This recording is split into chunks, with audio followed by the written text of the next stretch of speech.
Eu acho sempre que já se acabaram as minhas histórias e, portanto, a minha carreira também está a chegar ao fim. Eu sinto isso desde o primeiro livro e pronto, eu tenho de ser fiel à minha identidade, porque é isso que os meus leitores também estão à espera. E serão eles, os leitores que me leram os meus últimos livros, serão eles os primeiros a ler este. Não serão as outras pessoas, serão eles.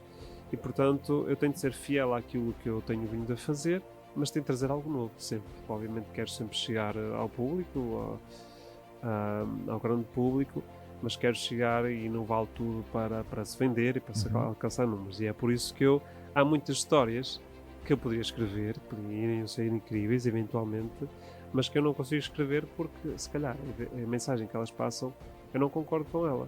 E é uma missão minha, que eu gosto de assumir como minha, que é de deixar este mundo um bocadinho melhor. Esse é um dos meus compromissos com aquilo que eu faço. E, portanto, sempre que eu me sento a escrever um livro, eu penso e faço esta pergunta: o que é que este livro pode acrescentar às pessoas? Que valor é aquilo que pode acrescentar? Mais do que ser uma história muito bonita, muito emocionante e tal, mas o que é que as pessoas podem aprender? O que é que as pessoas podem retirar deste livro que as ajude em algum momento da sua vida? Eu, enquanto autor, tenho esse compromisso. Mas acho que não preciso ser escritor, não preciso ser uma figura pública para ter esse compromisso. Acho que todos nós podemos ter esse compromisso. Eu sei que chego a muitos milhares de pessoas e, portanto, tenho esse compromisso ainda mais vivo em mim e tenho essa preocupação mais acesa. Mas acho que todos nós devemos ter esse compromisso de deixar este mundo um bocadinho melhor.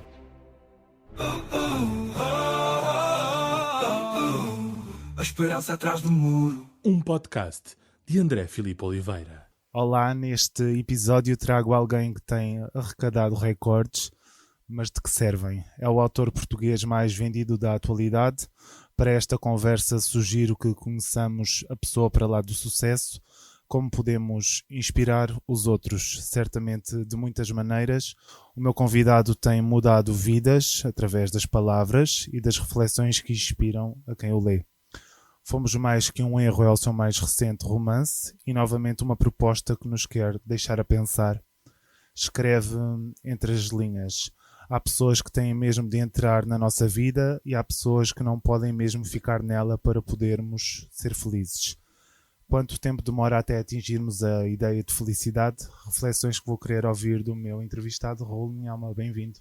Muito obrigado, André. Muito obrigado por me receberes aqui no teu podcast. O gosto é meu e, pegando neste trabalho que tem feito enquanto escritor e autor dos livros que tem lançado, tem muito esta dinâmica de vermos sempre o copo meio cheio ou procurarmos esta ideia de felicidade. O que é esta ideia de felicidade?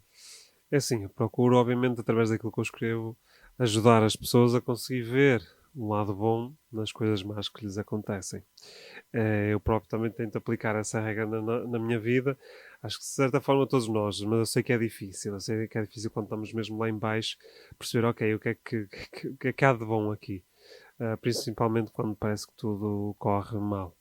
Mas eu gosto de acreditar que as coisas más que nos acontecem não servem para nos castigar, servem sim para ser uma espécie de estímulo para nos fazer crescer. E muitas vezes é através da dor, através do desafio. Uma pessoa vai para o ginásio e vai lá sofrer para o músculo crescer. E no fundo a alma também é um bocadinho assim. Pelo menos eu gosto de acreditar nisso. E gosto de acreditar que as fases menos boas ou aquelas desilusões pelas quais nós passamos ao longo da vida servem para nos obrigar a ir atrás de respostas e soluções. E quando nós as encontramos, vamos crescer e evoluir enquanto pessoas. Que se calhar sem esse estímulo, muitas vezes que é um estímulo de dor, nós nunca o iríamos fazer. Então eu gosto de acreditar que é um mecanismo da vida para nos fazer crescer e evoluir. E tudo isso, e a felicidade vem um bocadinho daí. Vem desses pequenos passos. Sim, eu acho que nós, para podermos ser felizes, nós temos de ser, se calhar, ou muito ignorantes, sabes que às vezes é melhor não saber, não é? Não pensar muito. Ou então muito evoluídos. E às vezes nós, quando estamos ali no meio termo, só estamos com o pior dos dois mundos e estamos a sofrer muito e estamos a sentir muito e estamos a pensar muito. Não há horizonte, não é? Se calhar estamos ali um bocadinho no meio da ponte. Mas eu gosto de acreditar que o conhecimento, e às vezes dizem que se calhar esse conhecimento só nos traz sofrimento, mas eu gosto de acreditar que o conhecimento nos traz respostas, soluções e, acima de tudo, formas de lidarmos com as fases menos boas. E quando nós conseguimos perceber que tudo é passageiro, que lá está, que nós conseguimos olhar para a dor como um mecanismo de crescimento, Evolução. de evolução, e não como um castigo, isso ajuda-nos muito. E, portanto, o meu trabalho vai muito nesse sentido, de ajudar as pessoas a evoluírem, a aumentarem a sua inteligência emocional, para perceberem aquilo que estão a sentir e o que é que podem fazer com isso. Mas como é que chega a estas ideias, a estes tópicos para escrever sobre elas? Também cultivando-se nesse sentido? Sim, sempre lendo, aprendendo, estudando. Eu sou um viciado em aprender e em saber. E, portanto, eu gosto sempre de ler e de estudar e de beber da sabedoria de quem sabe muito mais do que eu. Sejam profissionais da área ou simplesmente pessoas vividas. Falamos na área do desenvolvimento pessoal, mas não só. Sim, tudo. Não precisa ser um escritor, um técnico qualquer, um profissional de coisa nenhuma. Pode ser simplesmente uma pessoa com uma sabedoria da vida, de experiência. E às vezes é essas pessoas que gosto de ouvir. E agora com as internets e tudo mais, e com os reels que passam constantemente, é esse tipo de conteúdo que eu consumo nas redes sociais. E, portanto, eu passo lá muito tempo também, mas é um tempo a aprender. E, portanto, quando desligo o telemóvel, pego no meu e-reader e vou ler livros sempre ou quase sempre sobre algum tema que eu quero aprender. E há alguns temas que sejam mais emergentes ou que sejam urgentes ou que tenham sido urgentes? Olha, recentemente leio também muito sobre nutrição, imagina, que parece que não tem nada a ver, mas eu gosto de cultivar não só a minha mente, mas também o meu corpo. E, portanto, tudo que seja alimentação, exercício e mente são 3 pilares que eu gosto de cultivar. E, portanto, estudo sobre a mente, o desenvolvimento pessoal, lá está, mas acima de tudo relacionamentos humanos. E é um tema que me interessa muito, é algo que eu também gosto de explorar nos meus livros e, portanto, este último, por exemplo, fala em concreto de relacionamentos tóxicos, mas há outros que falam de outros tipos de relacionamentos. E são temas que eu gosto de abordar e, acima de tudo, aprender sobre eles. Mas como é que se chega a essa fase de falar sobre esses temas? Porque há uma necessidade de procurar entrar por esse caminho para perceber essas dinâmicas do que é a vida. É como? Olha, acima de tudo, é um instinto meu e é uma missão minha, que eu gosto de assumir como minha, que é de deixar este mundo um bocadinho melhor. São dos meus compromissos com aquilo que eu faço. E, portanto, sempre que eu me sento a escrever um livro, eu penso e faço esta pergunta: o que é que este livro pode acrescentar às pessoas? Que valor é que ele pode acrescentar? Mais do que ser uma história muito bonita, muito emocionante e tal, mas o que é que as pessoas podem aprender? O que é que as pessoas podem retirar deste livro que as ajude em algum momento da sua vida? E, portanto, os meus livros têm sempre uma lição, uma série de conselhos, uma mensagem. E não conseguia fazer isto de outra forma. E às vezes as pessoas atacam-me de certa forma, ou entre aspas, os meus leitores dizem: porque é que tu fizeste isso? Porque é que o final foi assim? Se calhar gostariam de se fosse outro final. E eu explico sempre que a mensagem é sempre mais importante que o destino dos personagens. E, portanto, às vezes os casais ficam juntos, outras vezes separados, umas vezes vivos, outras vezes não tanto. Como na vida, não é? Como na vida, claro, mas acima de tudo será sempre com um propósito, com a razão de ser, e muitas vezes essa razão é uma mensagem que precisa de ser passada. Esta ideia de finais felizes é uma coisa que os leitores, espectadores, do que seja, tendem a cobrar. Como é que se ensina que pode haver outro tipo de finais? É assim, sim. Normalmente as pessoas gostam, ou pelo menos dizem-me, quando a perguntam: então, mas gosta mais de um final feliz ou sim um final mais para o triste? E as pessoas dizem: pá, gosto de finais felizes. Ou outras dizem: pá, é indiferente. O importante é que a história seja boa ou o final seja forte. E esta é mais a minha visão de ver. Eu gosto que o final seja forte, seja emotivo. Agora, o que é que acontece exatamente? Pode ser uma coisa menos boa, outra coisa muito boa. O importante é criar essa emoção e deixar a mensagem clara para as pessoas. Mas ainda percebo muitas vezes que se calhar para as pessoas é mais importante a história. Só que a história é ficção. Posso criar mil e umas, mas a mensagem é bem real. É o que permanece dos livros que escreve? É o que permanece. É a emoção que fica. Muita gente nem se lembra do que é que leu, mas lembra-se de ter gostado, de não ter gostado, de ter chorado ou não. Porque é isso que fica, é isso que nos marca, na verdade, as nossas melhores memórias, ou as memórias mais marcadas, estão sempre associadas a uma emoção muito forte, seja ela boa, e especialmente as mais negativas. Infelizmente ficam ainda mais marcadas. E é essencialmente a mensagem. Mesmo que as pessoas não se apercebam, eu sei que elas aprenderam alguma coisa e o exemplo ficou. Fica sempre alguma coisa, ou pelo menos essa é a sua tentativa. Esse é o meu objetivo e é essa a minha esperança de que esteja a acontecer. Falou há pouco em missão, como essa de deixar o mundo melhor. O que é que entende isso como deixar o mundo melhor? Sermos menos tóxicos uns com os outros? Isso Cobrarmos menos uns aos outros? Isso também. Mas isso é só A ponta do iceberg. É a ponta do iceberg. Há muitas outras coisas que nós podemos melhorar para deixar este mundo um bocadinho melhor. Eu, enquanto autor, tenho esse compromisso. Mas acho que não preciso ser escritor, não preciso ser uma figura pública para ter esse compromisso. Acho que todos nós podemos ter esse compromisso. Eu sei que chego a muitos milhares de pessoas e, portanto, tenho esse compromisso ainda mais vivo em mim e tenho essa preocupação mais acesa. Mas acho que todos nós devemos ter esse compromisso de deixar este mundo um bocadinho melhor. E, portanto, isso passa muitas vezes. Às vezes não somos uma figura pública, não temos uma influência com milhares de pessoas, mas temos uma influência sempre, quanto mais não seja, nas pessoas à nossa volta. Seja um amigo, um companheiro, um filho, um pai. Os núcleos, não é? Sim, e portanto todos nós temos essa influência. Todos nós somos influenciadores, nem que seja 2 ou 3 pessoas.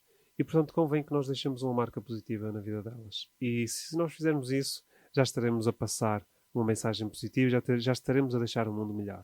Mas que contributo é esse de querer deixar um mundo melhor? É esse do conhecimento, de procurar mais? Sim, ajudar as pessoas a isso, a evoluírem, a crescerem enquanto seres humanos, a aumentarem a sua inteligência emocional, dar-lhes ferramentas para que possam elas próprias evoluírem e serem melhores com elas mesmas e com as pessoas à sua volta. Portanto, nós quando temos essas ferramentas, ou quando eu os ajudo a perceber o porquê da dor, o porquê desta desilusão, o porquê deste trauma, a importância de resolver o teu passado, ou os traumas do teu passado, e de não aceitar certas coisas na tua vida, a pessoa vai, com estas ferramentas, ou com estes alertas, ou com estes conselhos, como quiserem chamar, a pessoa vai conseguir gerir melhor algumas coisas da sua vida, vai aprender, vai crescer, vai passar a ter relacionamentos mais saudáveis, eventualmente, vai fazer decisões mais acertadas e a sua vida vai melhorar. Com isso vai melhorar a vida de todas as pessoas à sua volta e o mundo, nem que seja um bocadinho,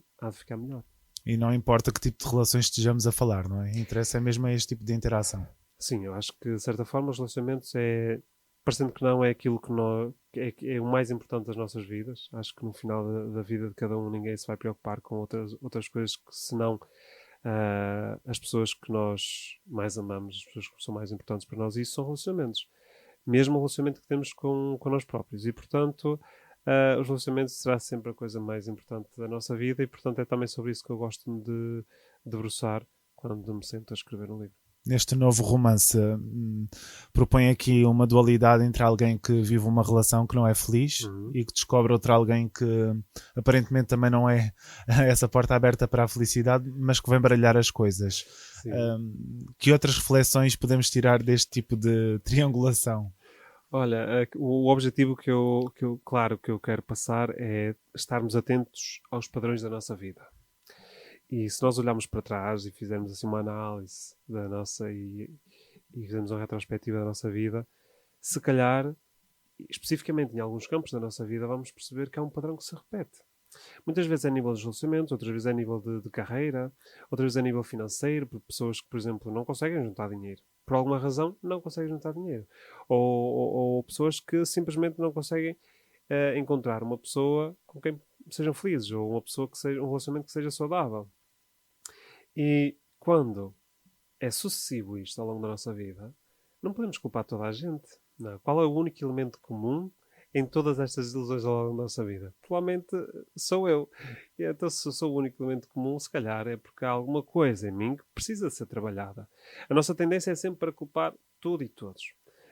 Culpar o nosso companheiro, culpar o nosso país, o nosso patrão, os nossos pais, enfim. Toda a gente é culpado, quem é o único inocente? Sou eu. A vítima, não é? E este papel de vítima, parecendo que não, é muito confortável, porque desresponsabiliza-nos. Né? De repente a responsabilidade é do outro e, portanto, a necessidade e a obrigação de mudar também é do outro. Portanto, se eu sou a vítima, eu não tenho de mudar. E é isto que eu tento passar às pessoas também. Olhar para dentro, perceber o que é que realmente precisa ser trabalhado aqui. E muitas vezes esses padrões são reflexos de alguma coisa que não está bem resolvida cá dentro. E muitas vezes essas coisas vêm da infância, onde criamos uma série de crenças, uma série de traumas, que depois vão marcando os nossos relacionamentos e muitas vezes a forma como nós olhamos para os campos da nossa vida, seja na carreira, seja no dinheiro, seja na saúde ou no amor. E sem dúvida as pessoas que leem tendem a rever-se, não é? Pelo menos nesse sentido de procurar a informação. Eu Sim, falei sim. aqui em recordes no facto de ser o autor mais lido da atualidade. Há uma procura por estes temas, já pelo menos pelas histórias, não é? Sim, eu acho que as pessoas já perceberam que os meus livros são muito mais do que histórias, e acho que isso acaba por ser também a minha imagem de marca, e portanto as pessoas também buscam estes livros porque sabem que vão ler uma história que é bonita, que é interessante, espero eu, Mas não é só isso. mas não é só isso, portanto vão sempre aprender alguma coisa que lhes será útil na sua vida. É essa a mensagem que vai chegando quando se cruzam consigo. Sim, muita gente me diz que os meus livros a ajudaram em algum momento, seja porque estava a passar uma fase menos boa de saúde, ou um relacionamento que terminou, ou alguém que perdeu alguém essa pessoa perdeu alguém na sua vida, e isso é muito bom. É a melhor coisa que eu posso ouvir é quando alguém chega perto de mim e diz: olha, você ajudou muito, ou ajuda-me muito e nem sabe. Ou os seus livros ajudaram muito numa fase da minha vida. E claro que podia ser simplesmente porque consegui distrair essas pessoas dos seus problemas. Mas eu acredito que é um bocadinho mais do que isso. Além de as distrair, consegui dar-lhes algumas ferramentas para as ajudar de alguma forma. Quanto menos seja dar o meu grão de areia, já terá sido bom. Eu falei aqui em mudar vidas. Isto tem acontecido com quem eu leio? As pessoas é que mudam as próprias vidas, não é? Isso, eu assumir essa responsabilidade, não assumo. Eu gosto de escrever livros que deem essas ferramentas que depois, claro, as pessoas vão mudar as suas vidas. Pelo menos assim tem acontecido com muitas pessoas que, por exemplo, tomam decisões de terminar um relacionamento. Depois de lerem um livro meu, por exemplo. Mas esse feedback chega na primeira pessoa. chega. Pessoas que me confidenciam isso mesmo. E parece uma grande responsabilidade da minha parte, mas não é. Simplesmente as pessoas leram aquilo que eu escrevi, identificaram de tal forma, perceberam que se calhar estavam a viver aquilo. Por exemplo, eu escrevi um livro que falava sobre depressão. E muita gente leu o livro e percebeu, ao ler o livro, que estavam a passar também elas, ou estavam com princípios de depressão. E graças a isso foram procurar ajuda, e foi essa ajuda que lhes mudou a vida delas, eventualmente. Mas os meus livros foram esse ponto de partida, e é isso que eu espero que eles sejam. Não vão mudar a vida de ninguém, mas que sejam esse ponto de partida para que depois as pessoas, quanto mais não seja, tomem consciência do problema que estão a viver. Falei também nesta questão dos recordes, dos números. Isto importa o que ao final do dia? Quando recebe depois esse tipo de feedback? Acima de tudo, os números importam. Não posso primeiro porque é o meu trabalho, é a minha vida. Há toda uma máquina por trás que vive de números, independentemente se o livro é bom ou não. Há uma máquina que vive de números. Eu não vivo só de números, vivo também desse feedback, desse positivo, de me sentir realizado enquanto autor, enquanto pessoa, enquanto profissional. Mas os números importam, acima de tudo, para perceber também esse feedback do público. Eu, obviamente, quero sempre chegar ao público, ao grande público, mas quero chegar e não vale tudo para se vender e para se alcançar números. E é por isso que há muitas histórias que eu poderia escrever, que poderiam ser incríveis, eventualmente, mas que eu não consigo escrever porque, se calhar, a mensagem que elas passam, eu não concordo com ela. E sinto que, se calhar, pode ser uma mensagem que estará a induzir alguém em erro. E, portanto, eu não posso contar essa história. Então, estou sempre limitado pela mensagem que eu irei passar no meu livro. E por essa consciência sempre alerta de que tem de se rever naquela mensagem? Sim, tem de ser sempre algo em que eu acredito e algo que eu entendo que faça sentido neste momento da humanidade, da sociedade, por exemplo. Das nossas vidas em comum. Sim, quando eu lancei o meu livro Durante a Queda Aprender a Voar, que é o tal livro que fala de depressão, foi em plena pandemia. Porque eu senti que nesse ano, mais do que nunca, era um tema que eu já queria abordar há algum tempo, mas nesse ano, mais do que nunca, eu tinha de falar do tema, porque era quando se começou a falar, foi quando se começou a falar mais de depressão, de saúde mental. Agora, atualmente, por exemplo, o mais recente fala de relacionamentos tóxicos, porque acho que também é um tema que está quente, é um tema que faz sentido agora. Portanto, se eu quero ser incisivo e quero chegar aos ouvidos de quem precisa desta mensagem, eu tenho de perceber o que é que as pessoas estão a precisar, mais do que aquilo que querem ouvir, que é uma diferença muito grande. Eu não escrevo aquilo que querem ouvir, escrevo aquilo que precisam de ouvir que às vezes é aquilo que não querem. E esse ponto também é duro, não é? Mas acredito que chegue esse feedback, e não só esse, mas também pedidos de histórias ou de mensagens que gostassem de ver abordadas em livros futuros. Chega também esses pedidos? Sim, de vez em quando. Pessoas até gostariam de contar as suas histórias e que me abordam nesse sentido. Quer Mas partilhar alguma que tenha assim mais causado não, surpresa? porque as pessoas acabam por não. As pessoas têm muito esse desejo, mas eu não estou receptivo a isso. Não é premiável essa. Não, normalmente as pessoas falam, mas normalmente é muito específico, é algo que tem muito que ver com a própria vida da pessoa. E então não é um tema que diga respeito A todos. a todos ou à comunidade em Ou geral. que É seja muito partilhável. a pessoa, por acaso, está a viver aquela experiência e diz: olha, você podia escrever um livro sobre isto, mas é porque a pessoa está a viver aquilo naquele momento. Mas isso é uma infinidade. Eu não teria vida para escrever Para responder a esses sobre pedidos. Portanto, eu tenho de perceber quais são os temas prementes.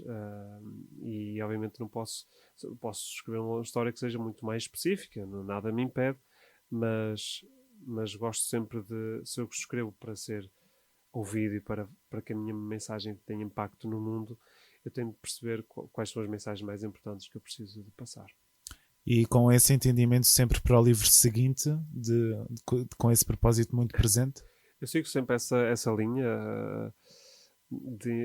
Agora, por exemplo, eu escrevi este livro, que fala deste tema. É uma história de amor, todos eles são histórias de amor, mas este é o tema deste livro. Do próximo, não faço a mínima ideia qual será a história, não faço a mínima ideia qual será o tema, mas agora quando me sentar para refletir sobre isso, vou procurar, mais uma vez, perceber que mensagem é que eu posso passar. Pode nem ser tão atual, mas tem de ser uma mensagem que faça sentido, que chegue às pessoas e que ajude, eventualmente, a resolver algum problema que esteja aí enlumbrando, quanto menos seja na sociedade. Como é que é esse processo de mergulhar nesse processo de escrita de um livro? Uma vez que o faz muito continuamente e com alguma frequência, como é que define esses processos de trabalho? Olha, a primeira parte é pânico. É o sentimento primeiro.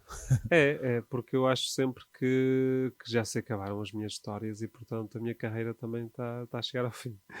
Eu sinto isso desde o primeiro livro e pronto. Mesmo escrevendo sobre o amor? Sim, porque e as histórias são infinitas. Isso é algo que eu faço questão também de me relembrar para não desanimar. Para não desanimar. Mas tenho sempre esse pânico de não ter uma história boa o suficiente, ou que para mim seja boa o suficiente.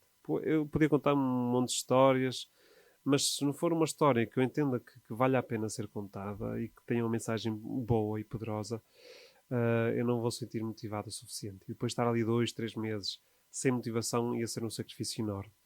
E portanto não irei ser masoquista a esse ponto. Mas como é que é esse processo? Começa com uma ideia e tem a disponibilidade para ir jogando fora aquilo que não interessa? Depende. Como é que é? Às vezes tenho uma ideia de uma história e nessa história eu procuro, ok, tem esta história é boa, que mensagem é que eu posso passar com ela? Outras vezes tenho uma mensagem, ok, eu quero muito falar sobre este tema, eu quero muito passar esta ideia. Que história é que eu posso contar de forma que conte esta mensagem? Portanto, as duas coisas têm de estar sempre juntas. Não é uma obrigação, mas há uma série de requisitos. Depois os meus livros têm de cumprir uma série de requisitos que são impostos por mim. Têm de ter um certo estilo. O final tem de ser... numerologia, não é? Também, não é? Também. Isso, a questão dos números já é à parte, mas o mais importante é, acima de tudo, o estilo de história, porque tem de ser fiel à minha identidade. E esse é o meu grande desafio, que é, eu tenho de ser fiel à minha identidade, porque é isso que os meus leitores também estão à espera, e serão eles, os leitores que me leram os meus últimos livros, serão eles os primeiros a ler este. Não serão as outras pessoas, serão eles. E, portanto, eu tenho de ser fiel àquilo que eu tenho vindo a fazer, mas tenho de trazer algo novo, sempre.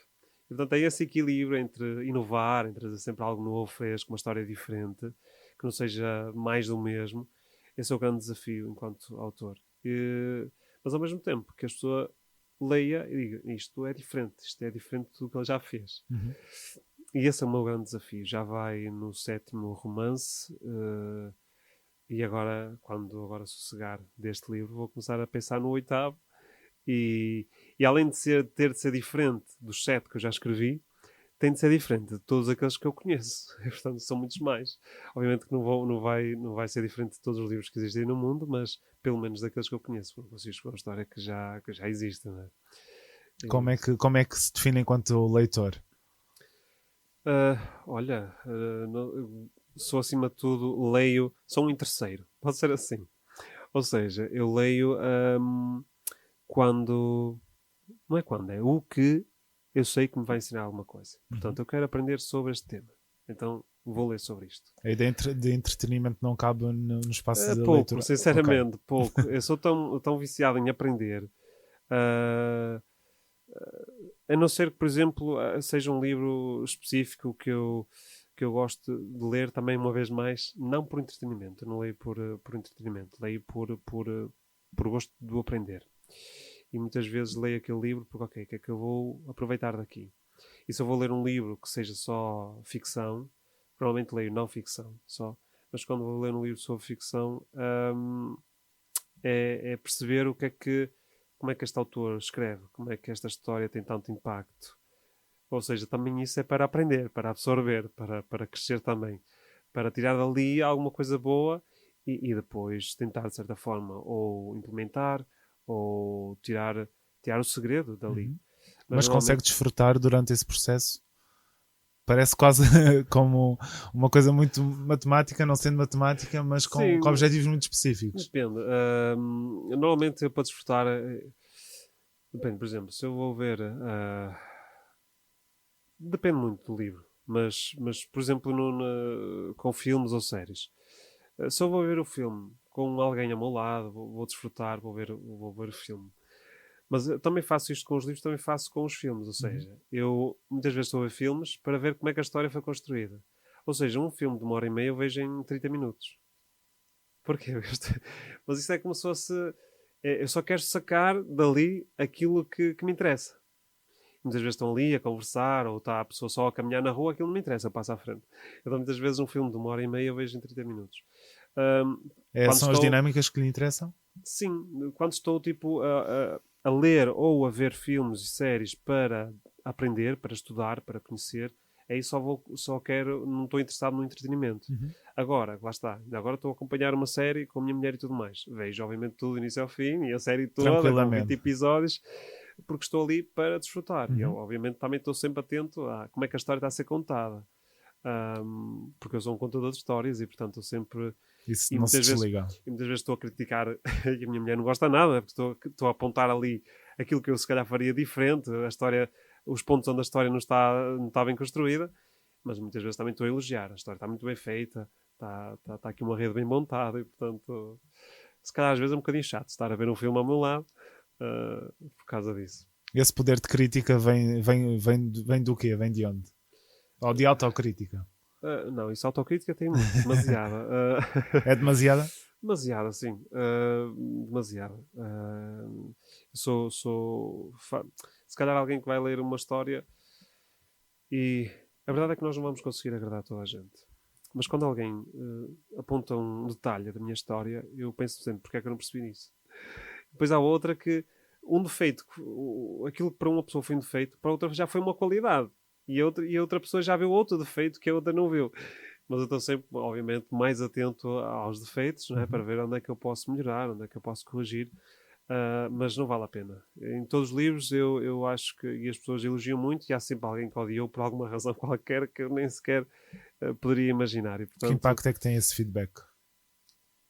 Faz-me pensar e faz-me questionar muito durante os minutos. Mas depois de uma noite de sono já passa e acima de tudo eu tento obviamente não viver em função disso, que não vou conseguir agradar a toda a gente, não vale a pena e temos de perceber isso, estar em paz com isso e eu estou em paz com isso. O meu objetivo com os livros, e sempre que sai um livro novo, é que seja uma história boa.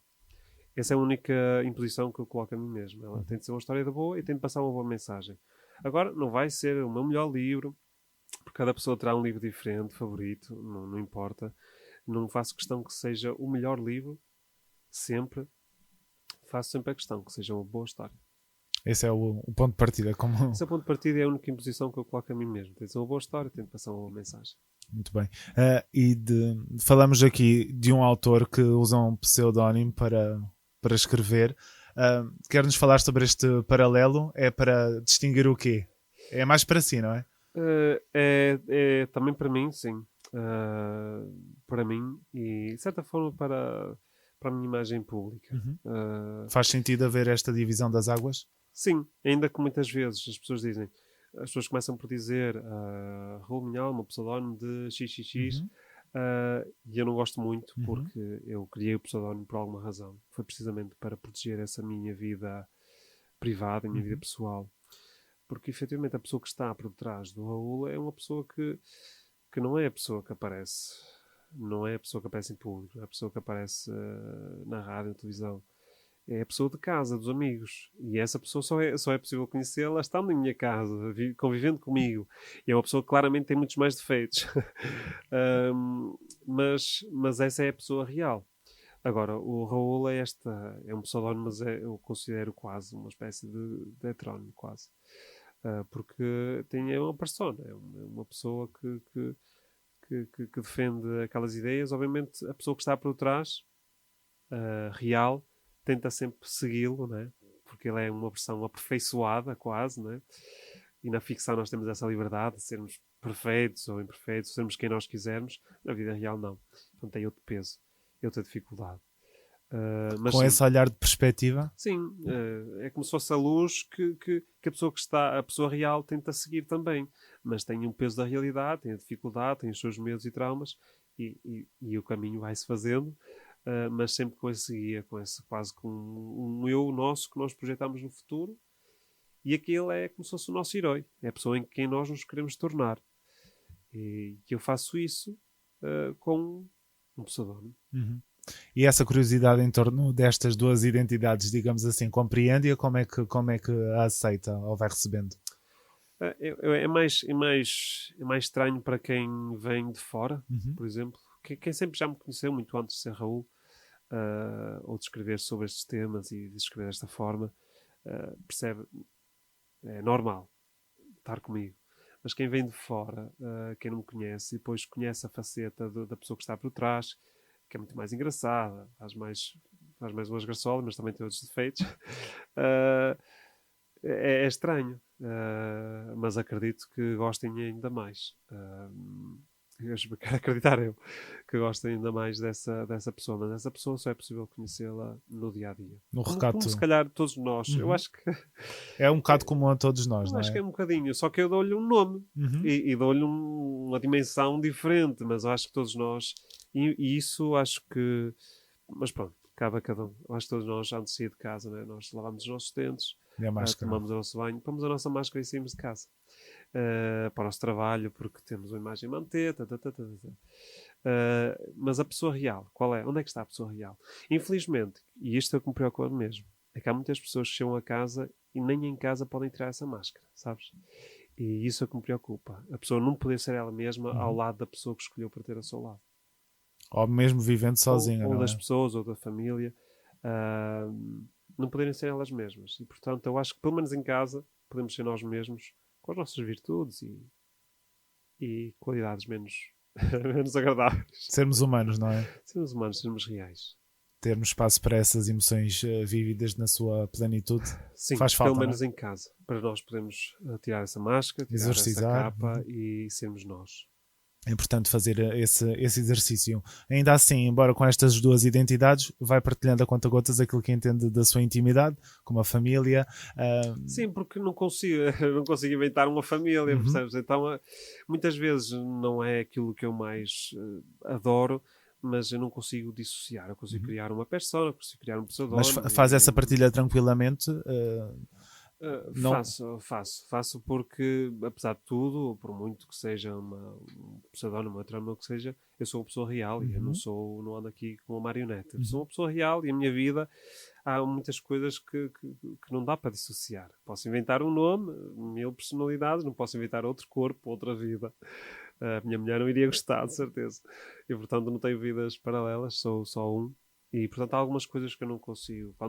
Quando fala da história da infância do Raul Minhão, vou falar a infância da pessoa real, não é? Claro. Porque Não não, dá, não vou inventar. é não posterior vou ser também uma essa farsa. identidade também, não é? E Há faz coisas sentido. que não dá, mas aquilo que eu puder separar Preservar? e preservar e guardar, irei fazê-lo. Que olhar faz este do panorama literário em Portugal? Olha, eu acho que felizmente agora com esta nova geração está-se a ler mais, está-se a ler outros géneros literários. Estão jovens a escrever e jovens a consumir Sim, esses livros, sim, é sim, isso? sim. A escrever sempre houve, quase se calhar mais do que a ler, mas agora há muita malta jovem a ler. Isso é muito bom. Há muita malta jovem nas redes sociais a falar sobre livros. Os bookstagrams explodiram desde a pandemia para cá. E, portanto, são pessoas que partilham o gosto pelos livros, pela leitura. E os livros têm-se vendido, penso que mais e melhor. Agora, claro que são outros géneros, os géneros que vão aparecendo, novos, se calhar a malta mais antiga não está tão receptiva, porque tem mente mais fechada. Eu próprio não os conheço, os géneros novos que estão a aparecer, às vezes mistura entre romance e fantasia, uma coisa assim. Mas é assim que se deve fazer. A literatura, como tudo na vida, deve evoluir, deve crescer. E eu estou aqui a tentar acompanhar esse ritmo. Esses tempos. Quando chegou, o que é que sentiu? Já escreve desde 2016, sensivelmente? Sim. Comecei muito quase sem querer, portanto, fui também apalpando o terreno. Mas com essa receptividade de quem já estava ou provar também? Sim, por exemplo, eu escrevia poesia, depois romance, depois textos. Eu fui também experimentando a mim próprio onde é que me sentia mais confortável, mas também onde é que eu conseguia furar. Percebes? Tipo, que é um meio, obviamente, que é difícil não é difícil publicar um livro, mas é difícil tu... A continuação, não é? É a continuação e ser uma continuação consistente que Relevante. permita viver disso e ter algum destaque nisso. Porque há uma infinidade de pessoas e há um restrito número de pessoas que vive e vive bem, não é? Eu felizmente faço parte desse grupo, mas fui também tentando perceber por onde é que a água ia e tentar furar um bocadinho aqui a pedra e também quebrar também ali uns estereótipos à volta do escritor. Não quero ser essa figura assim tão, tão fechada. Quero ser uma pessoa, quero ser um escritor também que aparece, que se dá, que tem uma vida normal e que também de certa forma que nos vejam como artistas. Nós somos artistas. É uma arte assim muitas vezes mais reservada, que ninguém nos vê, mas somos artistas, é uma arte. E é bonito também nós partilharmos isso, também fazermos, por exemplo, uma sessão de autógrafos e as pessoas vão e fazem uma fila para estarem connosco. Isso é muito gratificante e eu gosto muito de contribuir para trazer atenção para a literatura, para os livros. Muitas vezes de repente nós olhamos para a televisão e parece que é só cantores e atores. Não, há muitos outros artistas e não é só escritores, muitas artes que se calhar têm menos destaque do que a escrita. Mas é muito importante também continuarmos a ter espaço nos podcasts, como o teu, na televisão, na rádio e tudo mais. Diversificar, não é? Chegar a Sim, todos. nós aparecermos aí, haver espaço ainda para os escritores e isso é muito bom. E tem havido, não posso queixar. Falou desta dificuldade ou deste privilégio, escolherá a palavra que melhor serve de viver da escrita aqui em Portugal. É efetivamente difícil, é desafiante. Como é que foi para si ou está a ser para si? Olha, eu na verdade acho que nunca tive dificuldades em viver da escrita, porque desde sempre... Correu bem. Desde sempre que correu bem, eu fiz por correr bem.